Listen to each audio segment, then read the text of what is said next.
Agora são 2h32 no horário de Brasília. Me permita só colocar aqui também o professor Demétrios Cesário Pereira, que é especialista em relações internacionais da ESPM. Professor, seja bem-vindo. Boa tarde ao senhor.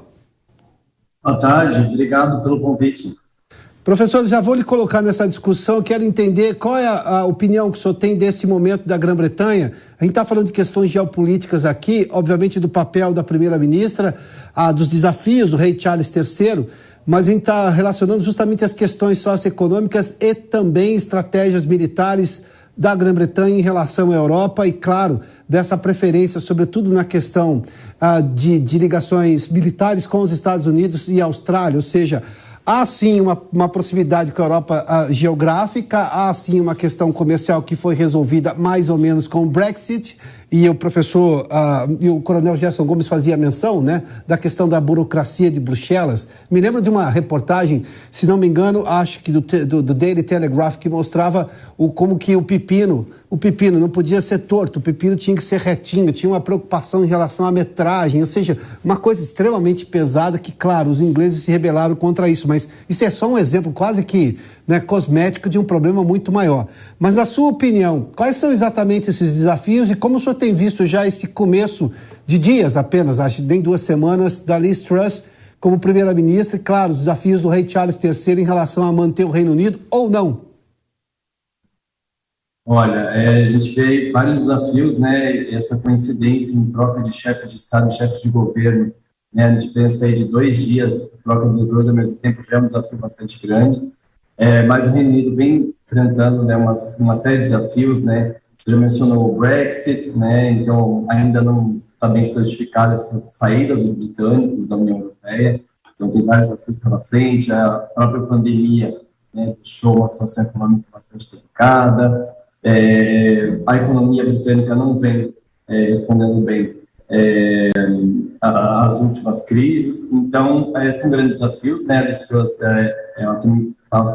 foi chamada após uma crise política do Boris Johnson, né, então a questão das peças clandestinas, então uma série de desafios aí, né, que se colocam diante dela, mas ela assume o compromisso aí de sair ou se afastar talvez um pouco da União Europeia, né, concluir esse processo do Brexit não é um processo fácil, se dedicar talvez nas relações internacionais a outras organizações internacionais, como a própria Commonwealth, que tem vários países ali que são chefiados ainda pela monarquia britânica, ainda, né, membro da OTAN, então a principal aliança militar dos britânicos é a OTAN, nesse caso aí tem também vários países. Professor, o último questionamento que eu...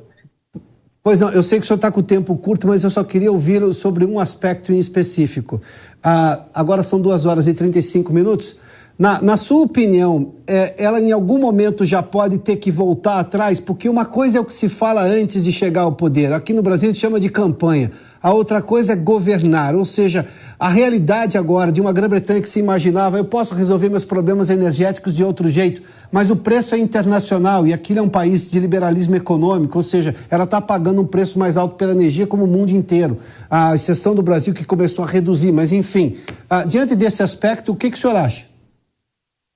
Olha, ainda tem a questão da guerra da Ucrânia, né, que ela é uma das maiores apoiadoras aí da Ucrânia, junto com os Estados Unidos. Os britânicos têm apoiado muito os ucranianos, então é outra crise que ela vai ter que superar. Acredito que a energia, né, é um ponto importante aí, e ela apresentou soluções, né, como talvez baixar impostos, mas sem diminuir os benefícios, tentar enfrentar também a crise energética, porque eles ainda estão no verão, então tem tempo, o verão está acabando lá, né? Então, mas tem tempo de se preparar para o inverno que está chegando e eles vão precisar mais da energia. Esse aumento, né, dos combustíveis, da energia em geral, pode sim afetar, mas ela tem um tempo para se preparar. No inverno que, então, vai acontecer aí daqui a alguns meses, que vai ser o teste mesmo para ela. Professor Demétrios Cesário Pereira, de Relações Internacionais da ESPM, muito obrigado pela gentileza de se juntar a nós aqui. Boa tarde ao senhor, hein? Boa tarde, obrigado pelo convite. Agora são 2h36. Marcelo Suana, eu preciso voltar exatamente a essa questão. De novo, e isso é vital em política. Uma coisa que você fala na campanha, uma coisa que você fala antes de chegar ao poder. Uma coisa é ser príncipe, outra coisa é ser rei, né? Uma coisa é a hora que você passa a ser a figura mais importante daquele sistema. No caso, nós estamos falando do parlamentarismo britânico, ou seja, a primeira-ministra vai ter que tomar decisões executivas e no caso do parlamentarismo britânico, aquela defesa que as pessoas imaginam que aquilo é um barulho danado, e de fato é um barulho sim, mas aquilo é tradicional, é uma defesa pessoal que ela tem que fazer dos projetos ali, ouvindo discursos extremamente duros, contrários a ela. Porque é a lógica da política. Quando as pessoas olham para o Congresso brasileiro e reclamam, às vezes, não é tão diferente o processo político, mesmo nos Estados Unidos. Há uma necessidade da política se fazer prevalecer pelas opiniões e os partidos, claro, têm interesses e por aí vai. Professor Marcelo Suana, nesse caso específico, o senhor já não é possível já prever, digamos, uma posição mais conservadora dela agora em relação a tudo o que ela anunciava e do que ela acreditava? Ou seja, agora não é o que ela fala, é o que ela vai fazer. Isso vai ser necessário, né? Sempre quando você sai de uma posição de crítico e formulador de ideias ou de sonhos para a realidade ela é mediada com muito sofrimento e com o maior de todos os sofrimentos, é ter que lidar com o outro. O outro é o grande terror para qualquer pessoa. E o parlamento britânico, você bem falou, Piotr, ali eu diria que não é um barulho, é uma música. É a música da vida humana e da política na sua essência. Isso é necessário. Eu até não comparo com o nosso parlamento ou com o nosso Congresso, porque a maneira como é feito o debate lá é feito, claro, com aspectos pessoais, com aspectos morais, mas principalmente em torno de ideias e projetos. Isso é que é o mais interessante. A estrutura do parlamento, ela permite que você debata propostas, mais do que aspectos pessoais, ao contrário do que é aqui. Ela vai ter que se adaptar, sim.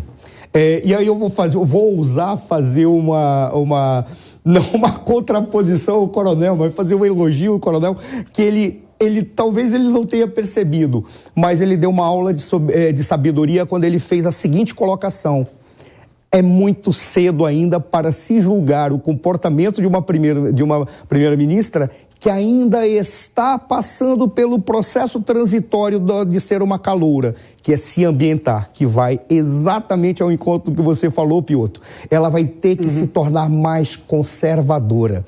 É curioso que quando nós olhamos para a União Europeia, a relação do Reino Unido com a União Europeia, foi exatamente aquilo que o coronel falou: existe um processo transitório, não se afastou totalmente do Reino Unido, da União Europeia, porque não há como, há acordos que foram selados, acordos econômicos que são essenciais. E tem mais um detalhe, esse talvez seja o ponto-chave. A União Europeia é um organismo internacional.